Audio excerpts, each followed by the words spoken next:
Dog bite पर supreme court चिंतित, किसके कारण लोगों को रेबीज। स्ट्रीट डॉग्स पर सुप्रीम कोर्ट सख्त, 8 हफ्तों में डॉग शेल्टर भेजने के निर्देश। दिल्ली एनसीआर में डॉग बाइट ज्यादा, कार्रवाई अगर पकड़ने में डाली बाधा। पब्लिक प्लेस में लोग घूमे निडर, डॉग फियर पर ऑर्डर। दिल्ली में आवारा कुत्तों की समस्या पर सुप्रीम कोर्ट सख्त हो गया है। कोर्ट ने 8 हफ्तों के भीतर सड़कों से लावारिस कुत्तों को पकड़कर डॉग शेल्टर में भेजने का आदेश दिया है। सर्वोच्च न्यायालय ने ये भी साफ किया है कि यदि किसी भी व्यक्ति या किसी भी संस्था ने इस कार्य में बाधा डाली तो उसके विरुद्ध एक्शन लिया जाएगा। कोर्ट ने ऐसे लोगों के खिलाफ अदालत की अवमानना का भी मामला चलाने के लिए कहा। सॉलिसिटर जनरल तुषार मेहता ने भी कहा कि हम कुछ कुत्ते प्रेमियों की वजह से अपने बच्चों की बलि नहीं चढ़ा सकते। कोर्ट ने दिल्ली सरकार से कुत्तों के बंधियाकरण और टीकाकरण के लिए पर्याप्त संख्या में कर्मचारी तैनात करने को कहा है। कुत्तों के काटने की बढ़ती घटनाओं से निपटने के लिए कोर्ट ने कई निर्देशों को पारित किया। निर्देशों को पारित करते हुए जस्टिस जेबी पारदीवाला और जस्टिस आर महादेवन की पीठ ने कहा कि वर्तमान में दिल्ली में लाखों आवारा कुत्तों के लिए शेल्टर बनाया जाना चाहिए। सुप्रीम कोर्ट ने कहा कि क्या ऐसे लोगों को वापस लाया जा सकता है जो रेबीज के शिकार हो गए। मामले की सुनवाई के दौरान सुप्रीम कोर्ट ने दिल्ली सरकार एमसीडी को दिल्ली से सभी लावारिस कुत्तों को हटाने का काम शुरू करने को कहा। कोर्ट ने कहा कि नवजात और छोटे बच्चे कुत्तों के शिकार नहीं बनने चाहिए।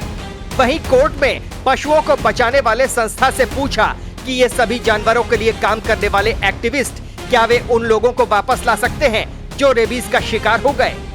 बता दें कि सुप्रीम कोर्ट ने 28 जुलाई को आवारा कुत्तों के मामले पर स्वतः संज्ञान लिया था।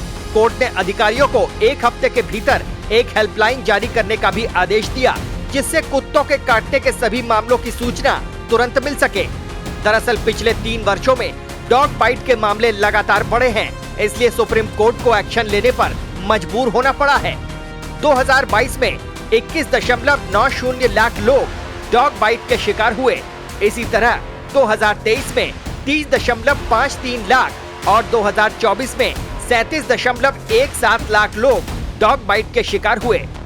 केंद्रीय मत्स्य पालन, पशुपालन और डेयरी मंत्रालय के राज्य मंत्री एसपी सिंह बघेल ने 22 जुलाई 2025 को लोकसभा में लिखित उत्तर में जो आंकड़ा बताया था वो डॉग बाइट को लेकर खौफनाक आंकड़ा था। इसके अनुसार वर्ष 2024 में 37,17,336 डॉग बाइट के मामले आए, जबकि वर्ष 2024 में 54 लोगों की रेबीज से मौतें हुई। दिल्ली एनसीआर का हाल तो और भी खतरनाक है। एमसीडी के मुताबिक दिल्ली में 10 लाख आवारा कुत्ते हैं। 2023 में केवल 4.7 लाख आवारा कुत्तों की नसबंदी हुई। 2022 के मुकाबले दिल्ली में डॉग बाइट के मामले 4 गुना बढ़ गए। इस साल मई तक नोएडा में 52,700 से ज्यादा डॉग बाइट के मामले आए। अगर पिछले 3 वर्षों में रेबीज से मौतों की बात करें तो 2022 में 21 मौतें हुई, 2023 में 50 मौतें हुई, 2024 में 54 मौतें हुई। कोर्ट ने साफ किया है कि नसबंदी वाले या बिना नसबंदी वाले सभी कुत्तों को सड़कों से हटाया जाए। खासकर संवेदनशील इलाकों और घनी आबादी वाले शहरों में ये काम प्राथमिकता पर हो। अगर इसके लिए कोई स्पेशल फोर्स बनानी पड़े तो तुरंत बनाई जाए। कोर्ट ने कहा कि फिलहाल किसी भी नियम को भूल जाइए, हमें सार्वजनिक स्थानों को सुरक्षित करना है। सुप्रीम कोर्ट ने कहा रेबीज वैक्सीन की उपलब्धता, खासकर असली वैक्सीन, एक बड़ी चिंता है। संबंधित अधिकारी, विशेषकर दिल्ली सरकार को ये विस्तृत जानकारी सार्वजनिक करनी होगी कि कहां-कहां वैक्सीन उपलब्ध है, कितना भंडार है और हर महीने कितने लोग इलाज के लिए आते हैं। सुप्रीम कोर्ट ने दिल्ली के साथ साथ नोएडा, गाजियाबाद और गुरुग्राम के अधिकारियों को भी यही निर्देश दिए हैं। कोर्ट ने सभी जगहों पर आवारा कुत्तों को पकड़ने, शेल्टर होम बनाने और हेल्पलाइन शुरू करने के लिए कहा है।